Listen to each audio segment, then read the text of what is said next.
Hello, listener, and welcome to this preview of our latest Patreon-exclusive episode.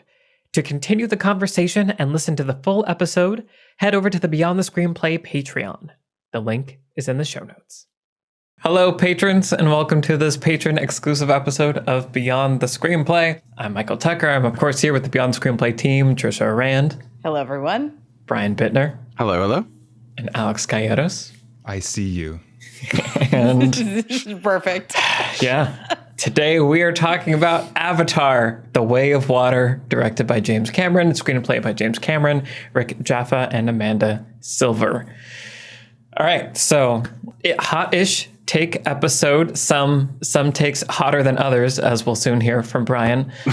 So Alex, Trish, and I all went and saw Avatar Way of Water together in IMAX 3D very early in the morning on a Saturday. It was at 10 a.m. It was not very early. I just need to clear that up. Which was perfect, I think. Yeah. Caffeinated 10 a.m. 3-hour movie. Let's do it. Yes. And just like initial thoughts are just to like on a technical level, it is extremely jaw-droppingly impressive. No notes when it comes to the CGI, at least as shown on 3D in IMAX. Variable frame rate, 90% of the time worked for me. I'm excited to talk about that more. And as a story cinema experience, I enjoyed it more than the first one. I was emotionally moved at moments. It was like a decent way to spend 3.5 hours of your life. It could have been less of my life and I would have been fine with it. But I've definitely spent worse time in a movie. So overall, I enjoyed it. I thought it was like cool, interesting choices about like where the story goes and what it's focusing on. And just we can talk about all those things, where it's going to sit in the Avatar quadrilogy, 5-7 trilogy, whatever it's going to be. Saga. But overall, if I had to do thumbs up, thumbs down, I would do thumbs up for Way of Water. Brian, you have the hottest take. Tell me about what you're thinking in this moment. Yeah, I am. It is so 2 days after you guys saw it, which is also Tuesday. That's how days work. And I am less than an hour from credits rolling. Also saw it in IMAX 3D. So forgive me if I don't know characters' names and I'm calling Spider Avatarzan because I can't remember what their names are. That's fair. Although he does have the most memorable name of anybody in the cast. Right. I remember his name. Yeah, got that one. And the most memorable loincloth, Whole everything. Thing. The Yep. whole thing. Yep. Yeah. Anyway, what movie? My overall feelings are, like the first movie, just sort of not really going for complicated plots or really surprising stuff. Everything kind of felt pretty familiar. But unlike the first movie, it didn't feel so familiar that I felt like I had already seen it before. Like I felt like I didn't know, where things were going to go. I didn't know what they were going to focus on. It did get into a pretty constant rhythm of like these characters, then these characters, and then the music changes and here's the bad guys, right? And they're doing some stuff and then back to like this thing and then here's the bad guy. But like, that's just kind of movie stuff, right? Technically, as you said, just holy crap. Just there's the Martin Scorsese quote of Marvel movies being theme park rides or whatever. This actually felt like a theme park ride. Like it felt like I was at Star Tours or, like doing some VR game or something where I was just constantly on a roller coaster for 3 hours and it was just moving along and really exciting. Sometimes the 3D was like if there was too many levels of stuff on screen, like there's like 10 people on screen and like some stuff in the foreground, some stuff in the background. I felt like my brain was trying to understand where everything was more than like listen to dialogue. And then by the time I was like, okay, I think I've got the, oh no, we're on to the next thing.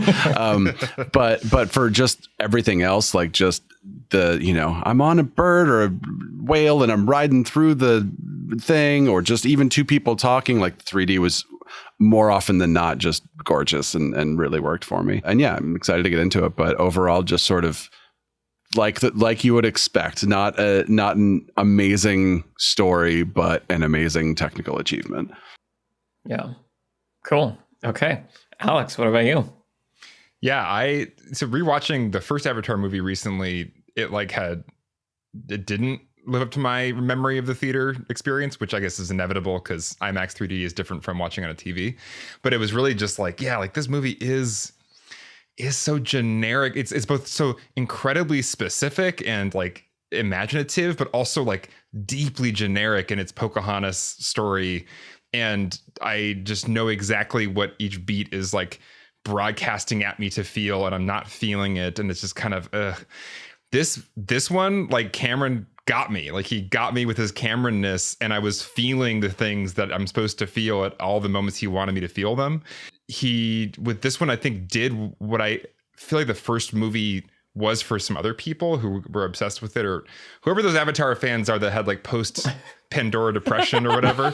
Like, I feel like that was like the test run, like demo project to get the technology right with like a more generic story. And this was like the actual movie, was how I felt walking out of it. Cause I was like, that's like, I feel what I was supposed to feel in the first movie. Expectations also play a huge role, I imagine, because as we talked about in our Avatar podcast, Michael and I went in expecting like aliens and got Avatar. And with this movie, I was like, I expect another Avatar movie. And I got another Avatar movie. Yeah. And I also cried a little bit. Like, I got the thing that I expected and more. You got Avatar and Free Willy. Exactly. Yeah. No, whales help. Whales make a big difference. But yeah, no, but in general, like the 3D was also so much better than I remember 3D being in theaters. Like I think Avatar kicked off that whole 3D era, and most films during that era weren't that great in 3D. And I kind of had just dismissed the technology as like, that was a thing we did and now it's done.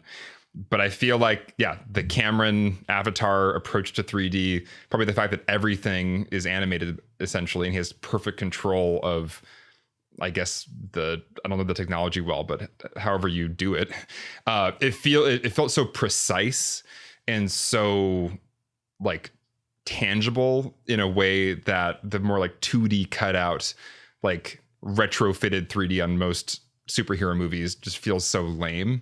This one, it did feel like a theme park, right? Like you were saying, Brian, it felt like this was a special technology at a Disney park that I got to go to.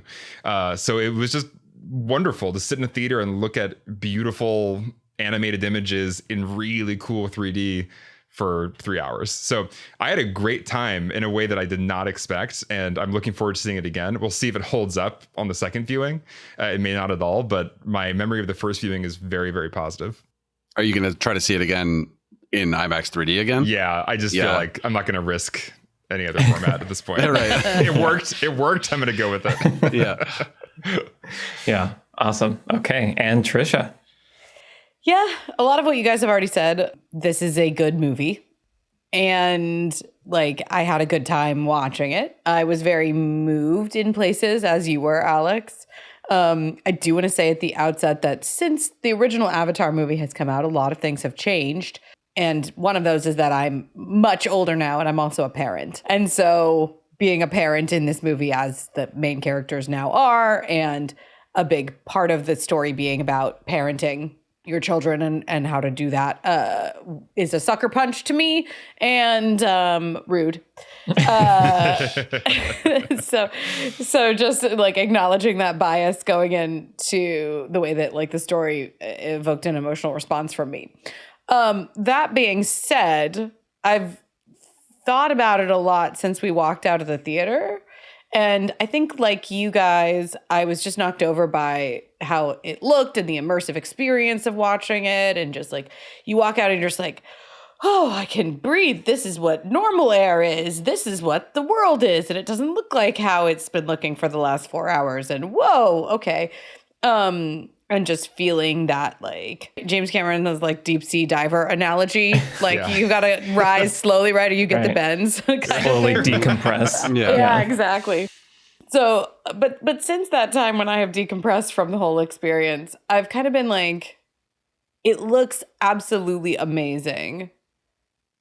And the length is perhaps justified in a way if you think about it as this like big sprawling environmental epic, right? Like I feel like James Cameron is trying to make like Blue Planet or, you know, Planet Earth, kind of like one of these huge, like Planet Pandora. This is his like nature documentary, like his, you know, 5-hour nature documentary to the celebrating all of the wildlife and the environment of this planet. And I think if you think about it in those terms, you're like, sure, the fact that the whole middle hour of this is really just like wildlife and whales, and then like occasional little episodes of like, oh no, the teens are fighting. Yeah. Like interspersed with more whales. If you think about it that way, you're just like, well, yeah, but those images of those whales are like, they're amazing. But then I'm like, but we have real whales. Like, I don't know. Like, I don't know. You spend a lot of time and a whole lot of money shooting these, like inventing these whales, presumably, and spent a lot of time on them in the cut of the movie in order to convince me that the people who hunt the whales are the bad guys, which I think is an interesting aspect of this whole story because it kind of pops up very late in the movie, and then turns out to be sort of critically important about the way that we know at the outset that the unobtainium is being strip mined out of Pandora by the bad guys.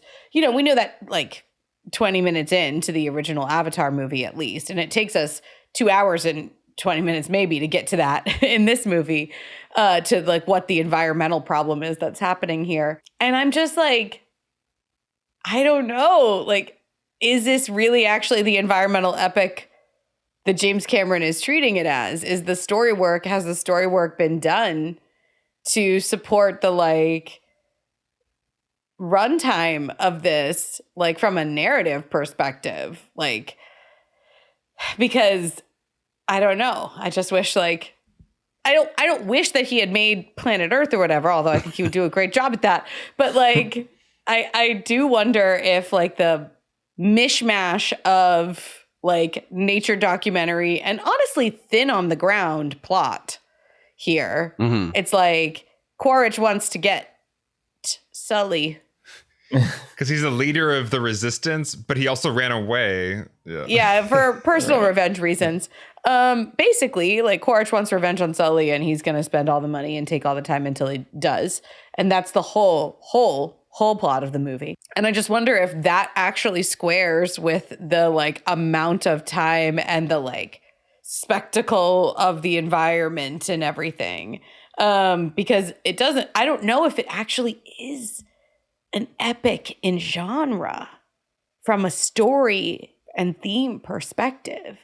And in fairness to James Cameron, he's made some really amazing actual epics in scope in terms of the story and genre. And I am not actually convinced that this is one. I mean, would you say Titanic is an epic? Because I feel like it's more of a romance drama.